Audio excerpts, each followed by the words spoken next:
کہ جو لفظ بندش آج کل استعمال کیا جاتا ہے، اور عاملین سے پہلے میں معذرت کر لیتا ہوں، اس 1500 سال کے اندر یہ لفظ آپ نہیں سنیں گے. یہ جدید ایجاد ہے، یہ بندش کروا دی گئی ہے. شرعی لحاظ سے بندش کا کوئی تصور نہیں ہے. میں بارہا اس پہ کلام کر چکا ہوں کہ اس طرح لوگوں کو گمراہ کرنا بالکل شرعاً جائز نہیں ہے. میں اس کویسچن یہ کرتا ہوں کہ یہ بتائیے کہ بندش کا کیا مطلب ہے. اگر آپ کہتے ہیں کہ جی رشتوں میں بندش ہے، اولاد پیدا ہونے میں بندش ہے، نوکری میں بندش ہے، کاروبار میں بندش ہے، کیا آپ یہ کہنا چاہتے ہیں کہ اللہ تبارک و تعالیٰ تو آپ کو کاروبار چلانا چاہتا ہے لیکن اس نے بندش قائم کر دی؟ اللہ تعالیٰ تو اولاد دینا چاہتا ہے لیکن اس نے بندش کر دی. اللہ تعالیٰ تو رشتہ کروانا چاہتا ہے، اس نے بندش کر دی.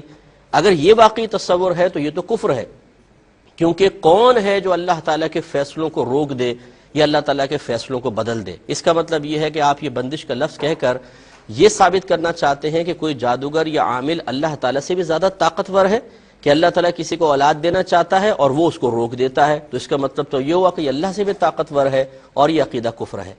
اور اگر آپ کے نزدیک بندش کا یہ تصور ہے کہ اللہ تعالیٰ کسی کو اولاد سے محروم رکھنا چاہتا ہے مثلا 3 سال تک، اور اس نے بھی جادو کروا دیا کہ 3 سال تک اس کی اولاد نہ ہو اور نہیں ہو رہی، یہ بندش ہے، تو پھر اس میں بندش کہنے کی ضرورت ہی کیا ہے؟ یہ تو اللہ کا فیصلہ ہے، اللہ کا حکم ہے. یہ کیوں نہیں کہتے کہ جی یہ کوئی بندش نہیں ہوتی ہے، اللہ کی مرضی سے ہو رہا ہے سب کچھ.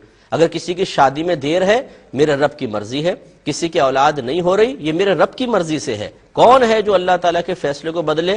لا تبدیل لکلمات اللہ، لا مبدل لکلمات اللہ. اللہ تعالیٰ کے کلمات تبدیل نہیں ہوتے، اللہ تعالیٰ کے کلمات کو بدلنے والا کوئی نہیں ہے. لہٰذا اس قسم کے تصورات قائم کر کے لوگوں کے لیے ان آستانوں پر اور ان جادوگروں کے پاس جانے کے راستے کھول دینا کہ جو عزتیں بھی لوٹ رہے ہیں، پیسہ بھی لوٹ رہے ہیں، لوگوں کو پاگل بنا رہے ہیں. ضروری نہیں ہے کہ آپ اگر جواب دیتے ہیں تو سب کے سب آپ ہی کے پاس آئیں گے. لوگ لاکھوں کروڑوں لوگ ہیں جو اس قسم کے پروگرام دیکھنے کے بعد اس قسم کے جعلی لوگوں کے ہاتھوں میں لٹ رہے ہیں مسلسل، اور اس کا ذمہ دار وہ شخص بھی ہے جو مکمل شرعی تعلیم کے بغیر اس طریقے سے جوابات دے تو وہ قابل گریفت ہے. لہذا بندش کا کوئی تصور نہیں ہے بھائی جان. صحابہ کرام علیہم رضوان صرف ایک عقیدہ رکھتے تھے، اگر ان کو کوئی کسی چیز کی رکاوٹ محسوس ہوتی وہ کہتے میرے رب کی مرضی ہے، ہم اپنے رب کی رضا پر راضی ہیں. تو وہ اطمینان رہتا تھا، قلب بھی مطمئن، ذہن بھی پرسکون، ایمان بھی مضبوط. آج ہمارے ایمان اتنے کمزور ہو گئے ہیں کہ اللہ تعالیٰ کی آزمائش کا تصور ختم. اللہ تعالیٰ سے امیدیں معاذ اللہ منقطع ہوتے ہم نے دیکھی ہیں.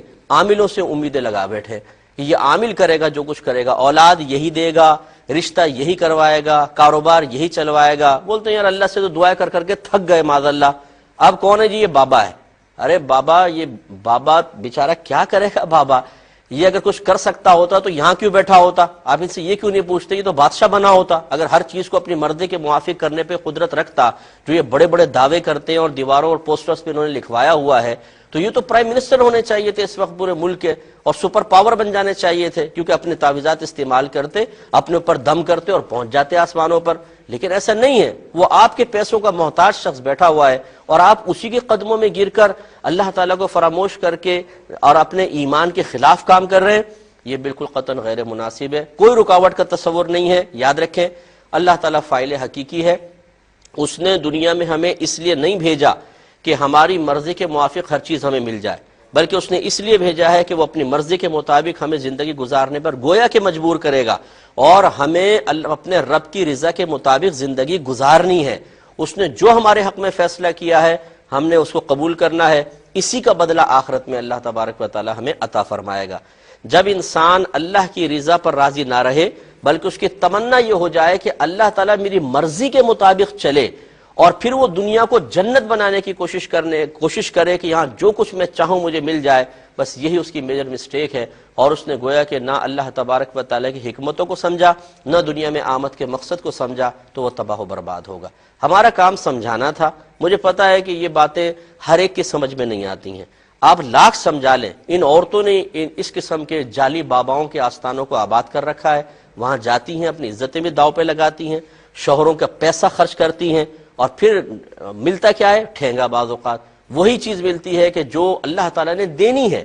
تو اس لیے ایمان کو مضبوط رکھیں، اپنے اللہ تعالیٰ سے تعلق مضبوط رکھیں، انشاءاللہ سب کچھ حاصل ہوگا.